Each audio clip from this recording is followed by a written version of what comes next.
Sir, বাড়িতে আমার ৬ মাসের দুধের বাচ্চা আছে স্যার, প্লিজ আমায় ছেড়ে দিন। এসপি মাহবুব মৃধা অবাক নয়নে তাকালো লকআপে থাকা মেয়েটার দিকে। এই মেয়ের বাচ্চা আছে? পোশাক আশাক দেখে তো মনে হচ্ছে না মেয়েটি বিবাহিত। তবু মেয়েটা যেহেতু বলছে সত্যি হবে হয়তো। মাহবুব মৃধা সেদিকে তাকিয়ে গম্ভীর গলায় বললেন, দেখো, প্রথমত তুমি মেয়ে হয়ে গভীর রাতে ফুল স্পিডে বাইক চালাচ্ছিলে, তার ওপর আবার হেলমেট ছাড়া। এর প্রাপ্য শাস্তি তো তোমাকে পেতেই হবে।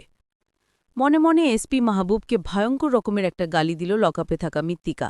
তারপর কাঁদো কাঁদো গলায় বলল, স্যার প্লিজ আমায় যেতে দিন, আমার বাচ্চাটা বাড়িতে একা আছে, দয়া করুন আমার ওপর। বাচ্চা একা আছে শুনে মাহবুবের একটু পরিবর্তন দেখা গেল। তিনি শান্ত কণ্ঠে বললেন, তোমার শ্বশুর শাশুড়ি আর হাজব্যান্ড তারা কোথায়? মাহবুবের কথায় মৃত্তিকা ভেজা কণ্ঠে বলে, স্যার আমাদের লাভ ম্যারেজ, আমার হাজব্যান্ডের পরিবারে কেউ জানে না, সে আমাকে বিয়ে করে লুকিয়ে রেখেছে। আসলে মাঝরাতে আমার বাচ্চার দুধ শেষ হয়ে গিয়েছিল, তাই আমি ফুল স্পিডে বাইক চালিয়ে আমার বাচ্চার জন্য দুধ কিনতে যাচ্ছিলাম। মৃত্তিকার কথায় এসপি মাহবুব একটা তপ্ত শ্বাস ছাড়ল। আজকালকার ছেলেমেয়েরাও না, এরা নিজেদের পায়ে নিজেরা কুড়াল মারে। মাহবুব চোখে চশমাখানা ঠিক করে পকেট থেকে ফোন বের করে বললেন, মেয়ে, তোমার হাজব্যান্ডের নম্বর বলো। মৃত্তিকা একটা চাপা ঢোক গিলল। এখন কার নম্বর দিবে সে? বাবা বা মায়ের নম্বর দিলে তো বাড়ি থেকে একদম মেরে ফেলবে। বন্ধুদের নম্বরও তো দিতে পারবে না। মুক্তি পাবার জন্য তো বড় মুখ করে তখন বলেছিল আমার বাচ্চা আছে। এখন কি হবে? হঠাৎ মৃত্তিকার চোখ পড়ল নিজের পায়ের কাছে। কি এটা? হয়তো কারো ভিজিটি কার্ড হবে। মৃত্তিকা পুরোটা পড়ার প্রয়োজন মনে করল না। কার্ডের নিচে বড় বড় করে লেখা মোবাইল নম্বর। সেদিকে চোখ পড়তে বাঁকা হাসি দিল মৃত্তিকা। এই মেয়ে, নম্বর বলো তাড়াতাড়ি। মাহবুবের বিরক্ত ভরা কণ্ঠে বিরক্ত হল মৃত্তিকা। সে নম্বরটা ভালো করে দেখে নিল আরও একবার। তারপর মাহবুবের দিকে তাকিয়ে বলল, স্যার নম্বর ওঠান। মৃত্তিকা দেখে দেখে সবগুলো সংখ্যা বলল। এসপি মাহবুব ভ্রু কুচকে নম্বর ওঠালেন। নম্বরটা তার খুব চেনা চেনা লাগছে। যাই হোক, তিনি নম্বর তুলে ডায়াল করতে গিয়ে হাত থেমে গেল তার।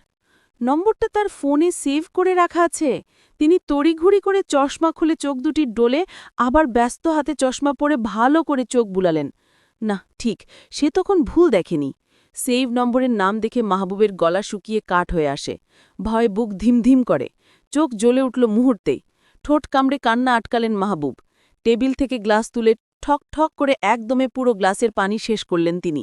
মাহবুবের রিয়াকশন দেখে ঠোঁট বাঁকায় মৃত্তিকা। আহ ঢং!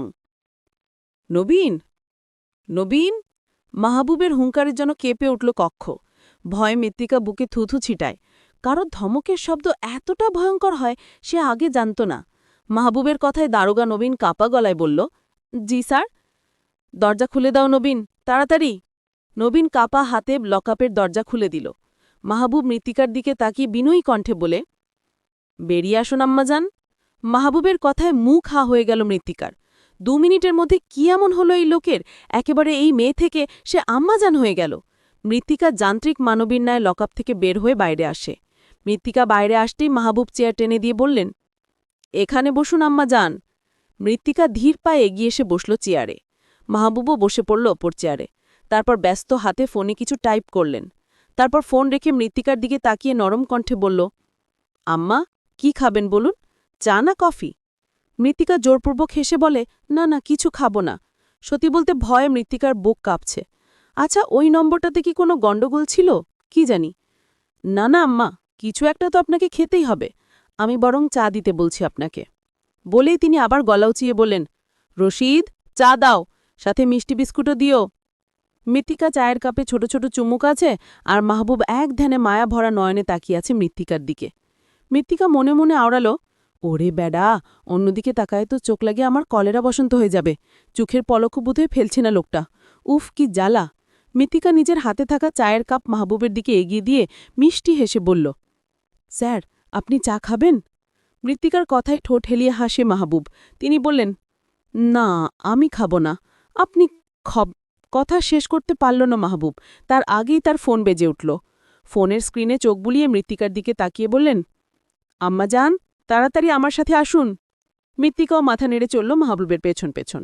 মাহবুব আর মৃত্তিকা হেঁটে এসে বের হয়ে দাঁড়াল থানার বাইরে, রাস্তার সামনে। মৃত্তিকা দেখল রাস্তার সামনে একটা লোক একটা ভর্তি বস্তা হাতে নিয়ে দাঁড়িয়ে আছে। মাহবুব এগিয়ে গিয়ে লোকটাকে বলল, সবকিছু এনেছো তো? বস্তাটা ওই বাইকের পিছনে বেঁধে দাও। মৃত্তিকা মাহবুবের পেছন থেকে উকি দিতে ভ্রু কুচকে আসে তার। আরে, এটা তো তার বাইক, কিন্তু তার বাইকের পেছনেই বস্তা কেন বাঁধছে? বাইকে বস্তা বাঁধা শেষ হতেই মাহবুব মৃত্তিকার হাতে একটা খাম ধরিয়ে দিয়ে ব্যস্ত কণ্ঠে বলল, আপনি তাড়াতাড়ি বাড়িতে যান, আম্মাজান হয়তো পরীটা ঘুম থেকে উঠে কান্না শুরু করে দিয়েছে। মাহবুবের কথা শুনে মৃত্তিকার চোখ দুটি খুশিতে জলজল করে উঠল। আরে এমনটাই তো চাইছিল সে। মৃত্তিকা তড়িঘড়ি করে উঠে পড়ল বাইকে, তারপর বাইক স্টার্ট দিতে দিতে ব্যস্ত কণ্ঠে বললে, স্যার আপনি আমার অনেকবার উপকার করলেন, ধন্যবাদ আপনাকে। মাহবুব মৃত্তিকার হাতে একটা কার্ড দিয়ে হেসে বললেন, সাবধানে যাবেন আম্মা, আর কোনো বিপদ হলে এই নাম্বারে ফোন করবেন। মৃত্তিকা মাথা নেড়ে হ্যাঁ বলে বাইক ছুটালো। পেছন থেকে অশ্রুশিক্ষণ নয়নে তাকিয়ে রইল মৃত্তিকার যাওয়ার পানে। প্রায় ১৫ মিনিট পর একটা ব্রিজের ওপর বাইক থামিয়ে বাইক থেকে নেমে দাঁড়ালো মৃত্তিকা। তারপর বাইকের পেছন থেকে বস্তা খুলল। এই বস্তাকে সে এখন পানিতে ফেলে রেখে যাবে। ফেলতে গিয়ে মৃত্তিকার কৌতূহল জাগল, বস্তার ভেতর কি আছে, খুলে দেখা যাক।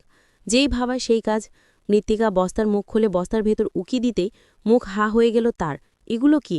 এতগুলো দুধের প্যাকেট, চিপস, কেক, কোকোকোলা, চমচম আর কয়েকটা বিরিয়ানির প্যাকেট, খেলনা আর ছোট বাবুদের জামা কাপড়।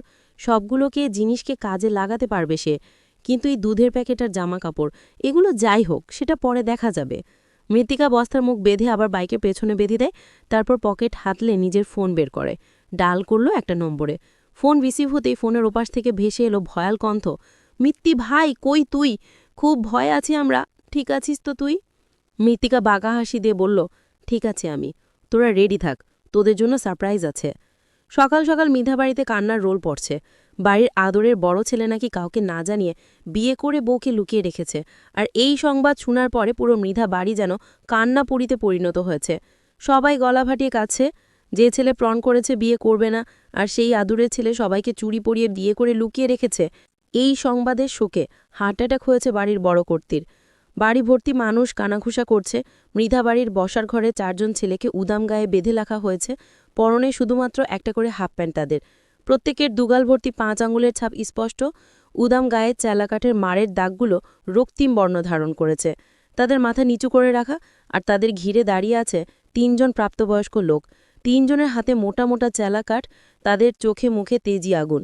এই শেষবারের মতো বলছি, বিহান, ফাইজান, রাইয়ান, ইজাদ, সত্যি করে বলবি তোদের বাই বিয়ে করে বউকে কোন জায়গায় লুকিয়ে রেখেছে? জায়গার নাম বলো, আমরা এক্ষুনি গিয়ে তাকে এ বাড়িতে নিয়ে আসব। মাহবুব নিধার হুঙ্কারে কেঁপে উঠল ৪ জন। বিহান কাঁদো কাঁদো গলায় বলল, ভাইয়া বিয়ে করিনি চাচু, আর কতবার বলবো, তোমরা কোনো বিশ্বাস করছো না, আর বিয়ে করলেও সেটা আমরা জানি না। চুপ, একদম চুপ। ভাইয়ের পেটের ভেতর কয়টা নারী ভুঁড়ি আছে সেটা পর্যন্ত তোমরা জানো, আর বিয়ে করছে এটা জানো না? মাহবুব, এদের বরং তুই রিমান্ডে নিয়ে চল, চেলাকাঠে তো স্বীকার করছে না। মাহবুবের পাশ থেকে গর্জে উঠল তার মেজ ভাই নায়েব মৃধা। নায়েবের কথায় ওনার বড় ভাই বাবুল মৃধা গম্ভীর শান্ত গলায় বলল, নায়েব, এদের বাগানে নিয়ে উল্টো করে ঝুলা, আমি ওপর থেকে আমার বন্দুক নিয়ে আসি। মুখের কথায় শেষ করতে পারল না বাবুল মৃধা। তার আগে দরজায় দেখা মিল এক সুঠাম দেহের তামাটে পুরুষের। ফাইজানের সেদিকে চোখ পড়তেই সে ভেজা কণ্ঠে চিৎকার করে উঠল, ভালিয়া গো! ফাইজানের চিৎকারে ছুটে আসলো ৪ জন মহিলা। তারা ছুটে এসে ঝাঁপিয়ে পড়ল সে তামাটে পুরুষের বুকে। তারপর সবাই একসাথে চিৎকার করে কেঁদে দিয়ে বলল, এ কি করলি রে খোকা!